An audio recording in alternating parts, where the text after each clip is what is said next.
What's up, everybody? With the Bad Batch Season 3 just a couple days away here, I wanted to get you guys a recap video on everything you need to know about the crew before the third and final seasons. I'll go over each member, the events of the first two seasons, some characters you're going to need to know about before Season 3 hits, and their appearance in the Clone Wars, so let's get right into it. I'm going to start off where they started with their appearance in the final season of the Clone Wars. They appeared in the first 4 episodes of this season as they accompanied Captain Rex, Commander Cody, ARC Trooper Jesse, and Kix on a mission to confirm Rex's theory that ARC Trooper Echo was still alive after his supposed death at the Citadel. Once that's confirmed, Anakin and Rex accompany the crew to Skako Minor, where the Techno Union, which is like Wat Tambor and the Skakoans, are based out of, where they make the shocking discovery that not only is Echo alive, but he's been violated and his mind is being used for battle tactics to defeat Republic forces by Admiral Trench. Upon their escape, they return to Anaxis, where Echo uses the Techno Union implanted in him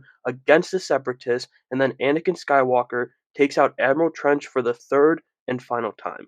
Unsure of his place in the Republic after everything he went through, Echo joins Clone Force 99, saying goodbye to his old pal Rex as they head off. Alright, let's move on to the members of the team of genetically enhanced clones, and I'm going to start here with Hunter, the leader of the team. His genetic enhancement gives him incredibly heightened senses, which lead to a keen ability to track things and beings. Next up is my personal favorite, Wrecker. He's the brute of the group, the big dumb brute. Wrecker may not be the smartest clone the Kaminoans ever made, but he surely has his moments, and if anything needs to be smashed, blown up, chucked across a field, or simply just blasted, he's your guy. He also suffered a delayed reaction to Order 66 in the first season, which led to the entire team removing their inhibitor chips. Moving on to the brains of the operation, we've got Tech, or as Omega calls him, Tick. The Kaminoans engineered him to be highly intelligent while also being very capable in battle. His visor has a built-in translator that helps the group communicate with a plethora of species amidst their travels and missions throughout the galaxy. Then, let's touch on Echo, who's kind of the odd one out in this odd group of clones because he's what they refer to as a reg. Echo first appeared on the Rishi Moon in the Clone Wars, where he was a shiny, fresh clone, and then he went on to be a key piece in the Republic's victory on Kamino when the Droid army invaded and earned the rank of ARC Trooper. He seemingly died on the rescue mission to the Citadel, a person built to hold Jedi who lost their way, only to be discovered on Skako Minor in the final season of the Clone Wars, as I previously mentioned. Then there's Omega, who appears to be a child but is actually the oldest of the group, but she appears so young because, like Boba Fett, the Kaminoans did not accelerate her growth as she was like a daughter to the chief scientist Nalase. Her abilities are still yet to be truly revealed, but many, myself included, have speculated that she is the first Force-sensitive clone the Kaminoans successfully created. But like her brothers, she is definitely special. Finally, we have Crosshair, the elite marksman who was so bent on following orders, he betrayed his brothers and sided with the Empire after Order 66. He hunted his brothers during Season 1, but in Season 2, we see the clone come to his senses when he's transferred to Mount Tantus, a secret facility that's crucial to Palpatine and his plans for the Empire. Before we move on to the final two sections of the video, I just wanted to say that I appreciate you sticking with me through this one, and if you're enjoying this video and you're interested in my breakdowns for each episode of the season, I'd appreciate it greatly if you subscribe to the channel to show your support. It really helps out and is the easiest and freest way to support my channel. Let's get back to it. Moving back with Clone Force 99, let's go over the two seasons of their show, kind of episode by episode. I am going to skip around just a bit for the big events. The first episode of the season showed us Order 66 from their perspective. They witnessed the death of Jedi Master Depa Billaba, who was the master of Caleb Dune, who you may know as Kanan Jarrus from Star Wars Rebels, and then Hunter let him live after Crosshair tried to take him out. Then they returned to Kamino, which eventually led to them going rogue and going their separate ways with Crosshair. Episode 2 saw the crew seek help from the clone deserter Cut, who appeared in the Clone Wars, and his family, as the Empire's grip on the galaxy began to tighten. Hunter also tries to give Omega to Cut and his family, but she runs back to them as they escape the Empire, and the familial bond is truly struck. Jumping to episode 4, where the team is running out of rations and in desperate need of credits. While searching for them, they encounter bounty hunter Fennec Shand, who was hired by the Kaminoans to acquire Omega because she's very, very valuable to them since she has Jango Fett's unaltered DNA. Skipping another episode, going to episode 6, This is where a big Clone Wars connection comes, although it might be an unpopular one because the characters weren't very like. The crew runs into the Martez sisters while attempting to acquire a protocol droid for Sid. The final scene of the episode shows the sisters contacting Captain Rex, letting him know about the rogue group of clones that he could seek out. In episode 7, Rex and the Bad Batch reunite as Wrecker's inhibitor chip kicks in, and the crew have to fight him off before subduing him and removing it. Then they all remove their chips after that.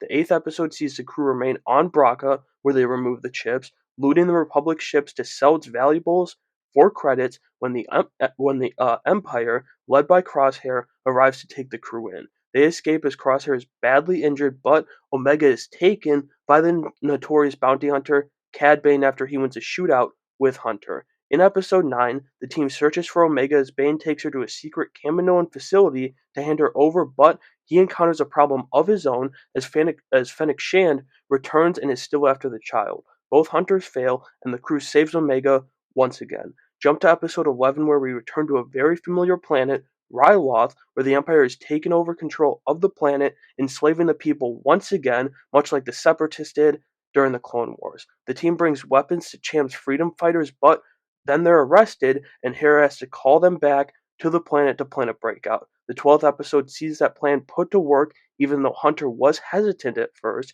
and they're aided in their escape by Captain Hauser, who quickly became a fan favorite clone. This was only the beginning of the clones turning against the Empire too. Then skipping again to episode 14, the crew answers a call for help received by Captain Rex to go save Clone Commando Gregor, who did appear in the droid-centric arc in the Clone Wars from Imperial prison, but during their escape, Hunter is lost and taken prisoner by Crosshair, where he's transferred to Kamino to lure the rest of the team home. Finally, combining episodes 15 and 16, we see the team walk knowingly into a trap to save Hunter, where Crosshair helps him out actually, but he still refuses to go with his team, even when his life is on the line. They stick together though, successfully escaping with their creative tactics, but Admiral Rampart unleashes fire on Tapoka City and the other Kaminoan cities where the clones were made as their home is destroyed, and Crosshair continues to side with the Empire. Moving on to the second season, let's just get right into it. This season opened with a 2-episode premiere, so that's how I'll go about it, as the Bad Batch heads to Serenno, yes, Count Dooku's home planet, where they're to recover his treasure from his castle. It of course goes wrong and they have to run from and fend off the Empire while being split up with some help from a civilian. After they escape, Admiral Rampart executes a clone for refusing to file a false report that would have confirmed that he did not actually eliminate the team on Kamino and that they're still out there. Then, Episode 3 flips the focus to Crosshair,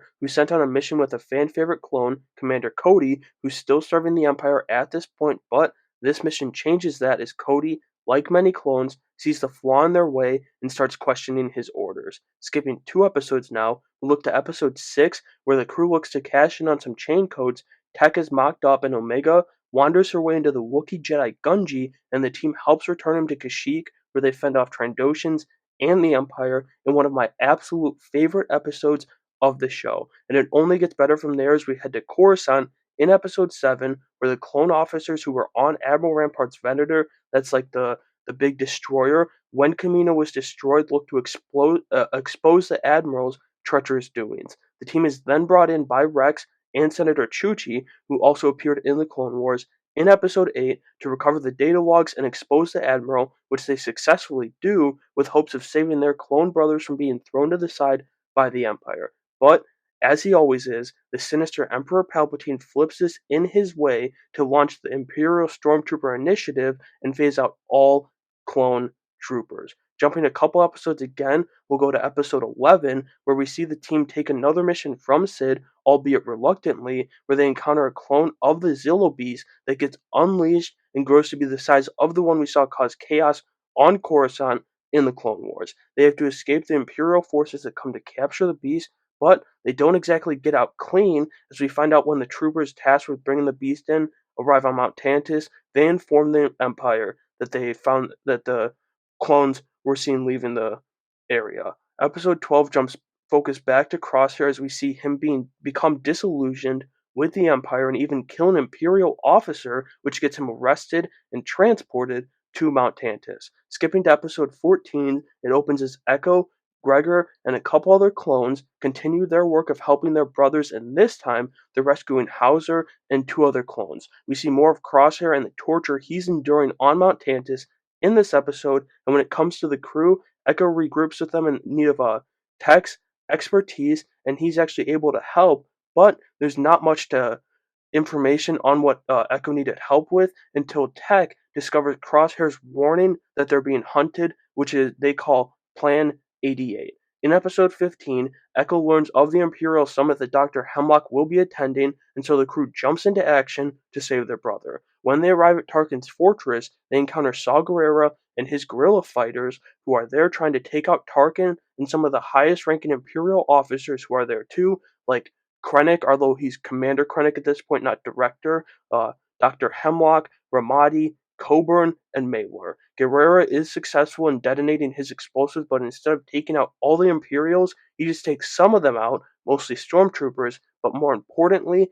the tracker that had been planted on Hemlock's ship, and so their hope is lost. The final episode of the season, we see the team try to escape the Imperials once again as they're trapped on a rail line surrounded by stormtroopers. Just as it seems they might be able to escape, Tech gets in trouble, and to save his brothers, enacts Plan 99, seemingly sacrificing himself.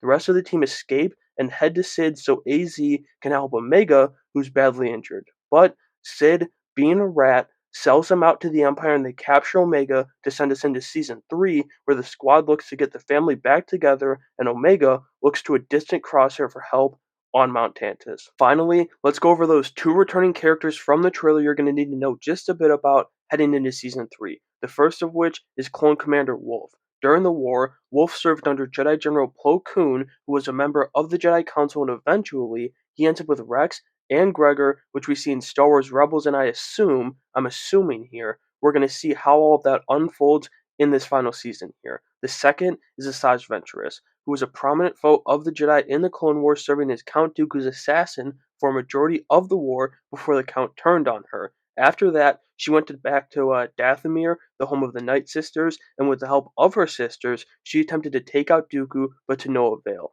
When he slaughtered her sisters in retaliation, he actually sent General Grievous to do this. She turned to a life of bounty hunting, where she worked with the likes of a young Boba Fett and Dengar and the rest of their crew. Towards the end of the war, she's featured in a canon novel titled Dark Disciple, where she teams up with the Jedi Quinlan Vos to assassinate Count Dooku on orders from the Jedi Council. During that story, she and Quinlan Vos fall in love, but Quinlan also falls to the dark side, essentially replacing her as Dooku's new apprentice and assassin with plans to overthrow Darth Sidious. The book ends with her sacrificing herself to save Quinlan, but along with the help of Obi-Wan Kenobi, he buries her on Dathomir, so with the witches and their magic involved, her return was expected. And so that's going to do it for my recap of everything you need to know going into the third and final season of The Bad Batch. It's a whole lot to take in, but I think it's everything you need to know if you didn't have time to rewatch it all, or you just haven't seen any of it, and you're jumping into